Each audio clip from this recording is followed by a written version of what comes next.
Investors are keeping a close eye on the cyber attack on Colonial Pipeline, and we've seen gas demand spike in some states across the East Coast. So here to talk a little bit more about that, we want to bring in Michael Cherkasky. He is executive chairman of the risk compliance firm Exiger. And Michael, it's great to have you here on Yahoo Finance. I guess first, let's just take a step back because the FBI has said DarkSide, the Russian-linked group, is responsible for this hack. So I guess just talk to us about the information that they're seeking, why they targeted Colonial Pipeline, and how big of a threat this could potentially be. First, thanks for having me. First thing, let's put it in perspective. In the last year, these kind of attacks have grown 500%. So we've got a real problem. What are they seeking? I think there are two things. One, short term, it's money. These are financial crimes. I think this organization is a gang that is seeking to extort a ransom from Colonial Pipelines. The North Korean government, I think some estimates say a quarter of its budget is made up by extortions like this. So they're extorting money.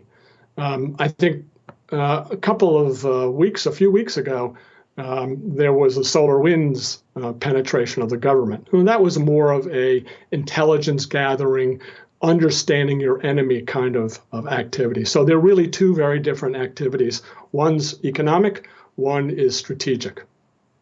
So let me ask you this. First, I think a lot of us are surprised that there's only one major pipeline and not a second for redundancy. But two, what should the government do? We heard Senator Portman at the hearings this morning talk about critical infrastructure. Is it time to have the government provide that kind of security to a private business? Because we learned at the hearing that Colonial probably wouldn't have notified the government had the FBI not stepped in. 85% of our critical infrastructure is controlled by the private sector. So it's going to have to be a partnership. What the government can do and must do is set standards. And it has to set uniform standards, and they have to be standards that are deep. One of the problems we have in these cyber attacks is the attack is doesn't have to be on the core industrial section of the pipeline. It can be third parties who, in fact, have dealings with the people in the pipeline. It can be on its employees. There are a whole series of different ways to get into these systems. And these hackers know those ways. So what the government has to first and foremost do is set the standards all the way down, third parties, individuals, as well as the core business.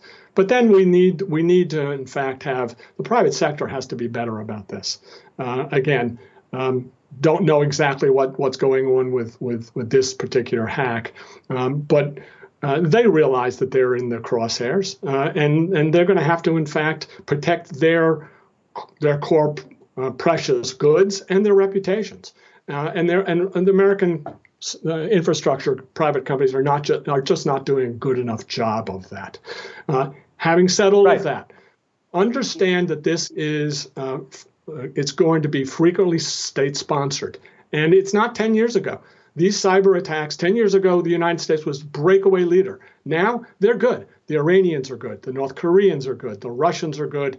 The Chinese are good. And it's going to be a warfare. And the government and private sector have to cooperate together.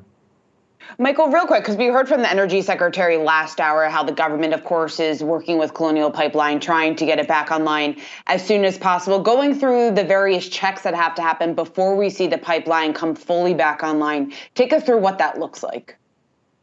Well, first thing, you have to understand the systems they penetrated, and you have to get rid of it. You have to exit those areas to make sure that they are not compromised anymore. And then segmentally, they have to go back online. So they've got to assure themselves that a certain segment is clean, and then they can go to the next segment. I am confident that's what they're doing. Segment by segment, they'll get back online. As your last guest said, this will be transitory for this incident.